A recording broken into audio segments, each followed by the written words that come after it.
অকালে চলে যাওয়া জুবিন গর্গকে নিউজ 18 বাংলার পক্ষ থেকে প্রণাম, শ্রদ্ধা।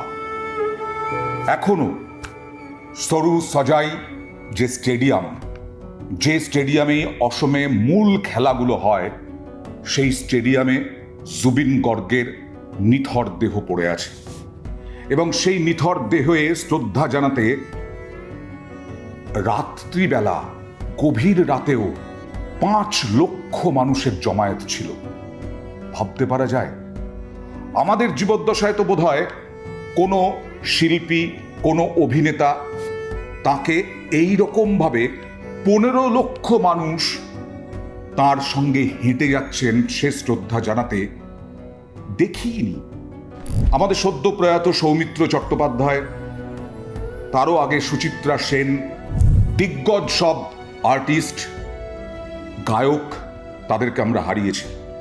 কিন্তু আমার মনে পড়ে মাঝে মধ্যেই ভাইরাল ছবি দেখি, উত্তম কুমার যখন মারা গিয়েছিলেন, আমাদের জ্ঞানও হয়নি তখন, সেই উত্তম কুমারের সময় এই রকম ভিড়ই বোধহয় হয়েছিল, যা ভাইরাল ছবি দেখে বোঝা যায়।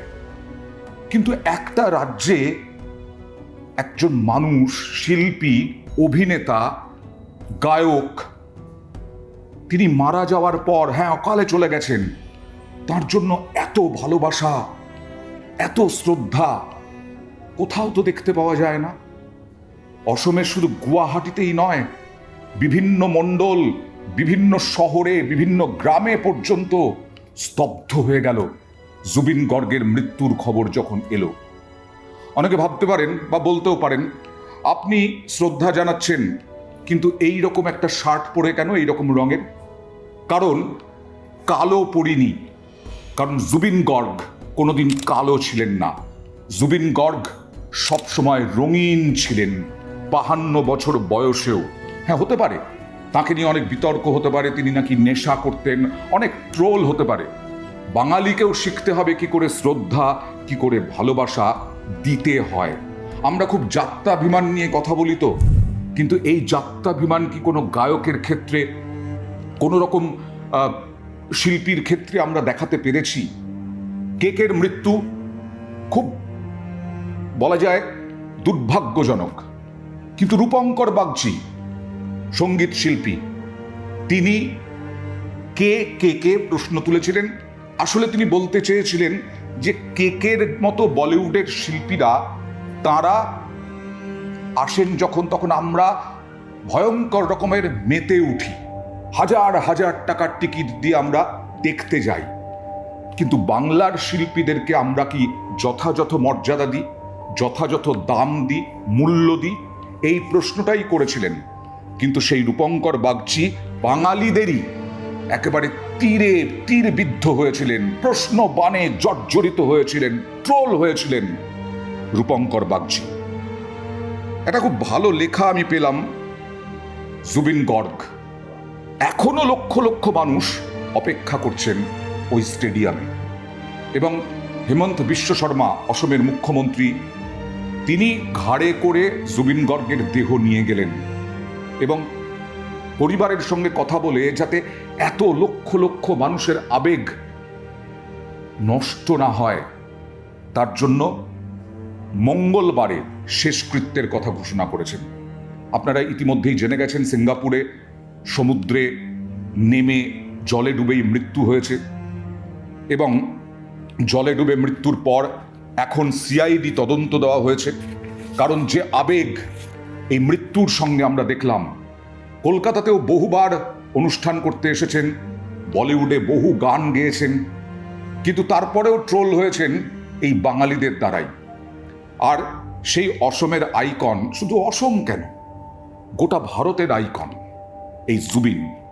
কারণ তিনি শিল্পী ছিলেন, তিনি গায়ক ছিলেন, তিনি একেবারে 5 স্টার 7 স্টার ছিলেন, কিন্তু কখনো কোনো অবস্থাতেই কেউ বলেননি তার খুব অহমিকা ছিল, তার খুব অহংকার ছিল, তার ভয়ঙ্কর গর্ববোধ হতো তার, এরকম নয়। তাই এই আবেগের জন্যই হেমন্ত বিশ্ব শর্মা, শ্যামকানু মহন্ত, যিনি হচ্ছেন এই নর্থ ইস্ট ফেস্টিভ্যালের আয়োজক তার এবং দীর্ঘদিন জুবিনের ম্যানেজার সিদ্ধার্থ শর্মা, তার বিরুদ্ধে এফআইআর দায়ের হয়েছে এবং তাদের বিরুদ্ধে সিআইডি তদন্ত হচ্ছে। আচ্ছা, একটা প্র্যাকটিক্যাল কথা বলি আপনাদের। যখন গোটা ভারত জুড়ে, আমরা যদি এই বঙ্গে দেখি এবং দিল্লিতে, বলিউডে শাসক পক্ষের শিল্পীরাই বেশি থাকেন। এটা আজকে বলে নয়, এটা ইতিহাস। আমাদের রাজ্যেও তাই, দিল্লিতেও তাই, মুম্বাইও তাই। সেই শাসক দলের পক্ষে থাকা শিল্প সংস্কৃতির ইতিহাসে দেখা গেছে বহু প্রতিভাবান শিল্পী তারা রাজনৈতিক দল অথবা ক্ষমতাসীন শাসকের দিকে ঝুঁকে পড়েন। কিন্তু জুবিন যশ, খ্যাতি, সম্মান কিংবা অনুগামীদের প্রত্যাশা পূরণের তাগিদে এই কাজ করতে হয়নি তাকে। এই কাজটাই করেন বহু বহু শিল্পী। এই যশ, সম্মান, কাজ না পাওয়ার ভয়, অনুষ্ঠান না পাওয়ার ভয়, এই সব থেকে তাঁরা ঝুঁকে যান শাসক দলের পক্ষে, সে জাতীয় ক্ষেত্রে হোক, আঞ্চলিক ক্ষেত্রে হোক। কিন্তু এই অভিনেতা জুবিন বরঠাকুর ওরফে জুবিন গর্গ, তিনি ছিলেন একেবারে অরাজনৈতিক, অসাম্প্রদায়িক এবং মুক্ত চিন্তার প্রতীক। তাকে ঝুঁকতে হয়নি, কোনো পক্ষেই ঝুঁকতে হয়নি। এনআরসির সময় আমরা দেখেছি কিভাবে বিদ্রোহ করেছিলেন, কিভাবে কণ্ঠ রুদ্ধ করতে পারেনি কোনো সরকার তার জুবিনের। এবং জুবিনকে ঘিরে তখন রাজনৈতিক বিতর্ক শুরু হয়েছিল। সাংস্কৃতিক চর্চার সঙ্গে যুক্ত ছিল তাদের পরিবার, ফলে পরিবার থেকেই তো পেয়েছেন এই শিল্প সংস্কৃতির বিষয়টা। কিন্তু এখানেই তো সবার থেকে আলাদা হয়ে গেলেন। কাউকে তিনি ভয় পান না, কাউকে তিনি রেয়াত করেন না, কোনো সরকার, কোনো শাসকের পক্ষে তিনি নেই। তিনি, আবার বলছি, অরাজনৈতিক, অসাম্প্রদায়িক এবং মুক্ত চিন্তার প্রতীক। সারা ভারতের সঙ্গীতাঙ্গনে এক পরিচিত নাম হয়ে ওঠেন এই জুবিন গর্গ। তবে কিছু কিছু উদ্দামতা, কিছু উচ্ছৃঙ্খল, কিছু কিছু সময় পরিচয় পাওয়া গেছে, কি সমালোচনার সম্মুখীনও হয়েছেন। যদিও সামাজিক ও ব্যক্তি জীবনে তিনি ভদ্র ও সজ্জন বলে পরিচিত। তবে কিছু মানুষ জীবনকে বাঁধা ধরা নিয়মের গণ্ডিতে বেঁধে রাখতে চান না। এ তো আমরা সবসময় দেখি, বিশেষ করে শিল্পীরা কোনো সময় একটা গণ্ডির মধ্যে বেঁধে রাখতে চান না। নিজের মতো করে বাঁচেন বলেই তাদের প্রতিভা অল্প সময় উজ্জ্বল হয়ে ওঠে। আর জুবিন গর্গ ছিলেন তেমনই এক ব্যতিক্রমী প্রতিভা, তেমনই এক ব্যতিক্রমী ব্যক্তি। না হলে এই রকমভাবে লক্ষ লক্ষ মানুষ, আবার বলছি, এখনো পর্যন্ত দেখিনি রাস্তায় নেমেছেন। তার অকাল প্রয়াণ হয়েছে, সব ঠিক আছে, কিন্তু জুবিন একজন অন্য রকমের মানুষ ছিলেন বলেই আজকে 5 লক্ষ মানুষ এক রাতে জমায়েত হয়েছেন ওই স্টেডিয়ামে। এক শিল্পীর জন্য, এক গায়কের জন্য গোটা অসম স্তব্ধ। সেই শেষ যাত্রা, যেটা নিয়ে বলছিলাম, লক্ষ লক্ষ মানুষ, লিমকা বুক অফ রেকর্ডসে উঠে গেল। অসমবাসী রেকর্ড করলেন জুবিনকে শ্রদ্ধা জানিয়ে। তিনি যেমন ছিলেন মুক্ত সত্তার, প্রতিভা বিকশিত হয়েছে এবং তিনি আজ কিংবদন্তি হয়ে উঠেছেন। অসাম্প্রদায়িক, নিরপেক্ষ মানসিকতা নিয়েই কাজ করে গেছেন জুবিন গর্গ। কেউ একজনও তাকে কোনো কিছুতে দায়ী করতে পারেনি, কোনো রাজনৈতিক দলে টেনে নিতে পারেনি, কোনো রাজনৈতিক দল তার উপরে প্রভাব বিস্তার করতে পারেনি। তিনি কখনো শাসকের প্রশ্রয় বা রাজনৈতিক প্রভাবের কাছে নিজেকে সঁপে দেননি। এই হচ্ছেন জুবিন গর্গ। এজন্যই তিনি ভারতের সব ভাষাভাষী তরুণ প্রজন্মের মনে বিশেষ স্থান করে নিয়েছেন। হ্যাঁ, জুবিন গর্গ আজকে যেভাবে ভাইরাল হচ্ছে, যেভাবে ট্রেন্ড হচ্ছে, বোঝাই যায় জুবিন গর্গ কোন জায়গায় ছিলেন। বহু শিল্পীর সাথে আমার পরিচয় আছে, জুবিন গর্গের সঙ্গে কোনো পরিচয় হয়নি কোনোদিনই, কিন্তু তার গান তো কানে বাজে। সেই জুবিন গর্গ মারা যাওয়ার খবরে মন থেকেও খুব বিমর্ষ হয়েছিলাম, কিন্তু এটাও ভালো লাগলো দেখে এই জুবিন গর্গ কি রঙিন ছিলেন, সেই জুবিন গর্গের জন্য অসমের মানুষ কিভাবে সারা রাত কষ্ট করে তার পাশেই থেকেছেন, তার পাশেই থাকছেন। সত্যিকারের শিল্পীকে হতে হবে স্বাধীন, মানবতাবাদী এবং সাহসী। এটাই তো জুবিন গর্গ শিখিয়ে দিয়ে গেলেন। কিন্তু তার মতো কি সাহসী, যুক্তিবাদী, মানবতাবাদী, স্বাধীন শিল্পী উঠে আসবেন আমাদের এদেশে? নাকি এরকমভাবেই পরম্পরা চলতে থাকবে, একজনই শুধু ব্যতিক্রমী হয়ে থাকবেন?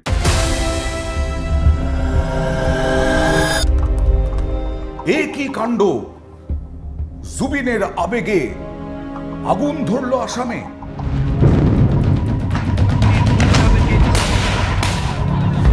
আমরা দেখেছি জুবিন গর্গ মারা গেছেন জলে ডুবে। কি তার জন্য আবেগ, কি তার জন্য হা-হুতাশা অসমের মানুষের মধ্যে। আমি এর আগেও বলেছিলাম, জীবদ্দশাতে দেখিনি কোনো একজন শিল্পীর প্রতি এরকম আবেগ, এরকম লক্ষ লক্ষ মানুষ রাস্তায় নেমে পড়েছেন। এমনকি লিমকা বুক অফ রেকর্ডসে জুবিনের যে প্রতি শ্রদ্ধা জানাতে মানুষের জমায়েত, তার নাম উঠে গেছে, 4র্থ স্থানে রয়েছে। তারপরে 5 জনকে গ্রেফতার করা হয়েছিল। সেই 5 জনকে গ্রেফতারের পরেও আবেগ যে একটুও প্রশমিত হয়নি। জুবিনের মৃত্যু নিয়ে যে মানুষের ক্ষোভ, দুঃখ, যন্ত্রণা এখনো আছে, তার প্রমাণ পাওয়া গেল আরও একবার। কোথাও কি অসম সরকার ভেবেছিল যে স্তিমিত হয়ে গেছে, যার যার মতো মানুষ ঘরে চলে গেছেন? না, এখনো জুবিনের প্রতি আবেগ স্তিমিত হয়নি। এখনো ভেতরে ধিকি ধিকি জ্বলছে আগুন।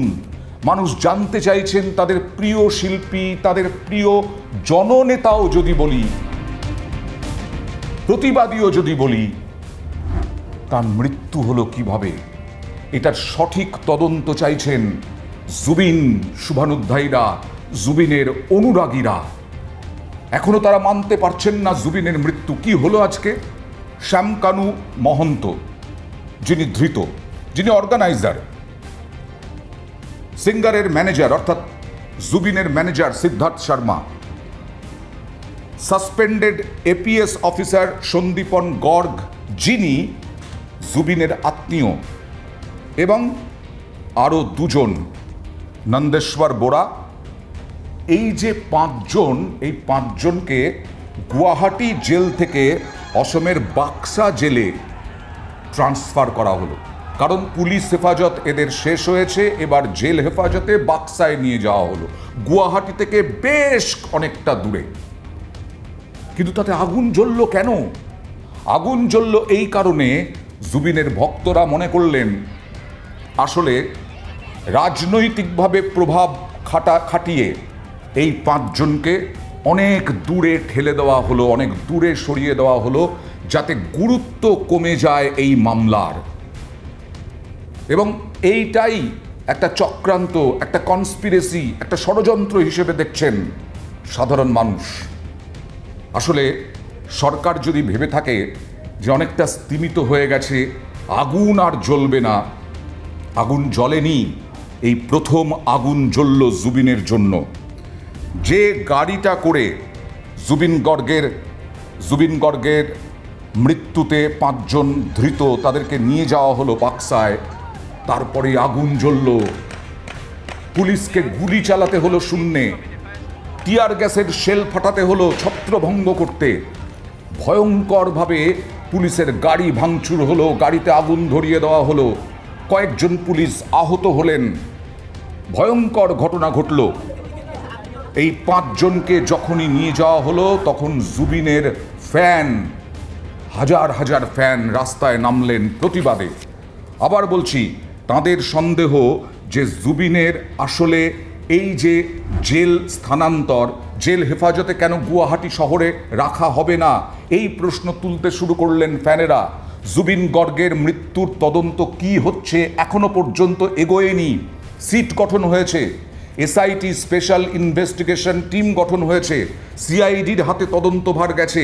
হেমন্ত বিশ্ব শর্মা দেখিয়েছেন যে জুবিন গর্গের পরিবারের, জুবিন গর্গের ফ্যানেদের তিনি পাশে আছেন, কিন্তু কোথাও এখনো সন্দেহ জুবিন গর্গের এই মৃত্যুর তদন্ত নিয়ে মানুষের মধ্যে ঢুকে গেছে। কারণ এই জুবিন গর্গ 2019 সালে এনআরসি নিয়ে ব্যাপক সোচ্চার হয়েছিলেন। এই জুবিন গর্গ দিকে দিকে, অসমের দিকে দিকে প্রতিবাদ মিছিল করেছেন, প্রতিবাদ সভা করেছেন। আর তাই জুবিন গর্গ বিজেপির কাঁটা ছিল। জুবিন গর্গ বিজেপির কাঁটা ছিলেন একটা সময়। সেই জুবিন গর্গের মৃত্যু যে রহস্যজনকভাবে হয়েছে তা মেনে নিতে পারছেন না জুবিনের ফ্যানেরা। আর তাই হেমন্ত বিশ্ব শর্মা আগামী যে বিধানসভা ভোট, অনেকেই মনে করছেন সেই বিধানসভা ভোটের দিকে তাকিয়েই মানুষের আবেগকে কাজে লাগাতে জুবিন গর্গের মৃত্যুর পর হেমন্ত বিশ্ব শর্মা কাঁধে নিয়েছিলেন জুবিনের মরদেহ। হেমন্ত বিশ্ব শর্মা অনেক আয়োজন করেছিলেন শ্রদ্ধা জানানোর জন্য মানুষকে, কিন্তু তার পরে হেমন্ত বিশ্ব শর্মা কি প্রতিশোধ নিতে চাইছেন? কেৱলমাত্ৰ ৰাজনৈতিকভাৱে কিছু লোকে নিজৰ অভিসন্ধি পূৰণ কৰাৰ বাবে ৰাজ্যত যি এক ভয়ানক পৰিৱেশ সৃষ্টি কৰিব খুজিছে সি সঁচাকৈ গৰিহণাযোগ্য। আজি বাস্কাৰ কাৰাগাৰৰ সন্মুখত যি ঘটনা ঘটিছে সি সঁচাকৈয়ে অত্যন্ত দুখজনক। কাৰণ অসমৰ দৰে এখন সভ্য দেশত বা ভাৰতৰ দৰে এখন সভ্য দেশত ন্যায় প্ৰদানৰ প্ৰক্ৰিয়া সম্পূৰ্ণ কৰাৰ বাবে আদালতৰ ওপৰত আমি সদায় আমাৰ বিশ্বাস ৰাখিবই লাগিব। অনেকে বলছেন এই যে কাজিন জুবিনের যে আত্মীয় যাকে গ্রেফতার করা হয়েছে, জুবিনের আত্মীয়কে গ্রেফতারও নাকি উদ্দেশ্য প্রণোদিত, এরকমটাও অনেকের অভিযোগ। কারণ জুবিনের পরিবারকে বিব্রত করতে, জুবিন যেহেতু একেবারে এনআরসির সময় বিজেপি সরকারের কাঁটা ছিলেন, সেই কারণে উদ্দেশ্য প্রণোদিতভাবে গ্রেফতার করা হয়েছে জুবিনের আত্মীয়কে, অর্থাৎ প্রাক্তন পুলিশ অফিসারকে, এরকমটাও অনেকের মনে আছে। আর সেই অনেকের মনের যে ধিকি ধিকি আগুন, সেটা আজকে লেলিহান শিখায় পরিণত হলো, একেবারে ভয়ঙ্করভাবে প্রতিরোধ হলো। যদিও ওই বাক্সা জেল এখন কড়া নিরাপত্তা বেষ্টনীর মধ্যে মুড়ে ফেলা হয়েছে, যেটা মনে হচ্ছে মানুষের, জুবিনের শুভানুধ্যায়ীদের, জুবিনের অনুরাগীদের, যে এই মামলাটা লঘু করার চক্রান্ত চলছে কোথাও। তাই যদি হয় তাহলে কিন্তু আবার আগুন জ্বলবে, আবার লক্ষ লক্ষ মানুষ রাস্তায় নামবেন। একবার যখন নেমেছেন বারবার নামবেন জুবিনের অনুরাগীরা। দেখার বিষয় এখন কোন দিকে যায় এই মামলা। নমস্কার, নিউজ 18 বাংলার ডিজিটালে আপনাদের স্বাগত। প্রিয়াঙ্কা রয়েছি আপনাদের সঙ্গে। জনপ্রিয় গায়ক জুবিন গার্গের রহস্য মৃত্যুর খবরে গোটা দেশ শোকস্তব্ধ। গত 19 সেপ্টেম্বর সিঙ্গাপুরে একটি কনসার্টে যোগ দিতে গিয়ে রহস্যজনকভাবে মৃত্যু ঘটে তার। ভূমিপুত্রের মৃত্যু কিছুতেই মেনে নিতে পারেননি আসামের মানুষ। এমনকি জুবিনের চলে যাওয়া মন ভেঙে দিয়েছে অসংখ্য অনুরাগীর। গায়কের রহস্যজনক মৃত্যুর কিনারা করতে তৎপর হয়েছে অসম সরকার। এর আগে সিঙ্গাপুরে আয়োজিত নর্থ ইস্ট ফেস্টিভ্যালের আয়োজক শ্যামকানু মোহন সহ জুবিনের ম্যানেজার সিদ্ধার্থ শর্মা এবং ব্যান্ডের 2 জন সদস্যকে এর আগেই গ্রেফতার করেছিল পুলিশ। আর এবার অসম পুলিশের সন্দেহের তালিকায় রয়েছেন জুবিনের তুতো ভাই তথা অসম পুলিশের ডিএসপি সন্দীপন গর্গ। গ্রেফতার সন্দীপন গর্গ। আগে দফায় দফায় জিজ্ঞাসাবাদ করা হয়েছে তাকে, সিটের তরফ থেকে জিজ্ঞাসাবাদ করা হয়েছে এবং জিজ্ঞাসাবাদেই অসঙ্গতি পেয়েছেন সিটের আধিকারিকরা। তারপরই গ্রেফতার। বলা যেতে পারে গায়কের মৃত্যুর ঘটনায় নয়া মোড়। গায়কের এই রহস্যজনক মৃত্যুতে ওই ব্যক্তির যোগ রয়েছে বলেই ধারণা করা হচ্ছে, অর্থাৎ সন্দীপন গর্গের যোগ রয়েছে। জুবিন মৃত্যুতে বুধবার সকালে ওই ব্যক্তিকে গ্রেফতার করে অসম পুলিশ।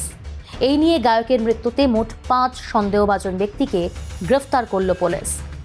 প্রাথমিকভাবে বলা হচ্ছে তিনি ডুবে মারা গেছেন, তবে পরিবারের পক্ষ থেকে আশঙ্কা প্রকাশ করা হয়েছে এটি দুর্ঘটনা নাও হতে পারে।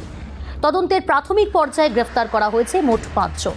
তার মধ্যে ইভেন্টের আয়োজক, ম্যানেজার, ব্যান্ডের সদস্য এবং পার্টিতে উপস্থিত আরও একজন আত্মীয়, অর্থাৎ খুড়তুতো ভাই সন্দীপন গড়।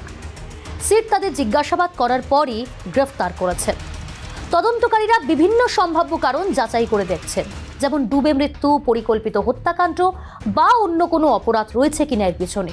সমস্ত দিকটাই তারা খতিয়ে দেখছেন। রাজ্য সরকার ইতিমধ্যেই জুডিশিয়াল প্যানেল গঠন করেছে। প্রয়োজনে যদি তদন্তে বাধা আসে তবে সিবিআইকেও দায়িত্ব দেওয়া হবে। সিটের জিজ্ঞাসাবাদে ইতিমধ্যেই গুরুত্বপূর্ণ তথ্য মিলেছে। পার্টির আয়োজক ও ম্যানেজারকে তদন্তে তলব করা হয়েছিল। গ্রেপ্তার ব্যক্তিদের আদালতে রিমান্ডে পাঠানো হয়েছে। তদন্তকারীরা প্রমাণ, ভিডিও ফুটেজ এবং সাক্ষীদের বিবৃতি যাচাই করে দেখছেন। একই সঙ্গে স্থানীয় যারা ছিলেন, সেই স্থানীয় জনগণ এবং ফ্যানরা, তাদের মন্তব্য কিন্তু খতিয়ে দেখা হচ্ছে। তারা চাইছেন সত্য প্রকাশ্যে আসুক। তাদের বক্তব্য, গায়কের মৃত্যু দুর্ঘটনা না হলেও দায়ীদের বিচার হওয়া কিন্তু উচিত। এছাড়া পরিবারও চাইছেন তদন্ত স্বচ্ছভাবে এবং দ্রুত সমাপ্ত হোক। তদন্ত এখনও চলমান। প্রাথমিক প্রমাণ, সিটেরও জিজ্ঞাসাবাদ এবং আদালতের নির্দেশের পরই ঘটনার প্রকৃত চিত্র প্রকাশ্যে আসবে। সিট ইতিমধ্যেই পরিবার ও ফ্যানদের আশ্বাস দিয়েছে সমস্ত প্রমাণ ও সাক্ষ্য বিচারের স্বচ্ছতায় অন্তর্ভুক্ত করা হবে। জুবিন গার্গের অকাল মৃত্যুর এই রহস্যজনক ঘটনা রাজ্য এবং গোটা দেশের নজর কেড়েছে। প্রথমে এটিকে স্বাভাবিক মৃত্যু বলেই মনে করা হলেও সময় যত গড়িয়েছে ততই উঠে এসেছে একাধিক চাঞ্চল্যকর অস্বাভাবিক তথ্য, যা মৃত্যুর কারণকে ঘিরে তৈরি করেছে ধোঁয়াশা। এই মামলায় এবার নিল নতুন মোড়। জুবিনের খুড়তুতো ভাই ও অসম পুলিশের আধিকারিক সন্দীপন গড়কে গ্রেফতার করা, যা অত্যন্ত গুরুত্বপূর্ণ। আগেই জানাচ্ছিলাম যে জুবিনের মৃত্যুর ঘটনা এবার নয়া মোড়, কিন্তু কি সেই নয়া মোড়? গ্রেফতার তো হলো, দফায় দফায় এবার জেরা করা হবে। কি তথ্য উঠে আসে অবশ্যই নজর থাকবে। অসম পুলিশের এসআইটি প্রধান ও স্পেশাল ডিজিপি সিআইডি মুন্না প্রসাদ গুপ্তা জানিয়েছেন, সন্দীপন গড় ছাড়া আরও 4 জনকেই মামলা ইতিমধ্যেই গ্রেফতার করা হয়েছে, আর যারা প্রত্যেকেই গায়কের শেষ সফরের সঙ্গী ছিলেন। ধৃতদের মধ্যে রয়েছেন কনসার্টের মূল আয়োজক শ্যামকানু মহন্ত, ম্যানেজার সিদ্ধার্থ শর্মা, ব্যান্ড সঙ্গী শেখরজ্যোতি গোস্বামী এবং সহ গায়ক অমৃতপ্রভা মহন্ত। তদন্তকারীদের সন্দেহ, কোনো এক ষড়যন্ত্রের কারণেই এই অপঘাত। বিশেষ করে ইয়াটের ভিতরে থাকা ব্যক্তিদের ভূমিকা নিয়ে উঠছে একাধিক প্রশ্ন। সিঙ্গাপুরের নর্থ ইস্ট ইন্ডিয়া ফেস্টিভ্যালে যোগ দিতে গিয়ে এমন মৃত্যু মেনে নিতে পারছেন না তার পরিবার এবং অনুরাগীরা, বলা যেতে পারে দেশবাসী। গায়কের স্ত্রী গরিমা সাইকিয়া গর্গ এবং বোন পামে বটঠাকুর সোশ্যাল মিডিয়ায় সরব হয়েছেন ন্যায় বিচারের দাবিতে। তাদের বক্তব্য, আমরা সকলেই জানতে চাই কেন সে আমাদের ছেড়ে চলে গেল। এই প্রশ্ন আমাদের হৃদয়ে প্রতিনিয়ত কষ্ট দিচ্ছে। ইতিমধ্যেই গরিমা তার প্রয়াত স্বামীর দ্বিতীয় ধাপের ময়নাতদন্তের রিপোর্ট সরকারের কাছে জমা দিয়েছেন। যদিও রাজ্য সরকার জানিয়েছে এই রিপোর্ট এখন প্রকাশ করা সম্ভব নয়, কারণ তদন্ত প্রক্রিয়া ইতিমধ্যেই শুরু হয়েছে, তদন্ত চলছে। তবু তদন্ত এগিয়ে নিয়ে যেতে সিট জারি একাধিক সমন করেছে। সিঙ্গাপুরে ইয়াটে উপস্থিত অসম অ্যাসোসিয়েশনের 11 সদস্যের মধ্যে 8 জনকে তলব করা হয়েছে ইতিমধ্যেই। সোমবার নির্ধারিত সময়সীমা শেষ হলেও কেউ রিপোর্ট পেশ করেননি বলে খবর। এই রহস্যজনক মৃত্যু নিয়ে গোটা অসম, এমনকি গোটা দেশ বর্তমানে উত্তাল। প্রশ্ন একটাই, জুবিন গার্গের মৃত্যুর পিছনে কি সত্যিই কোনো চক্রান্ত ছিল, যার উত্তর সময় দেবে।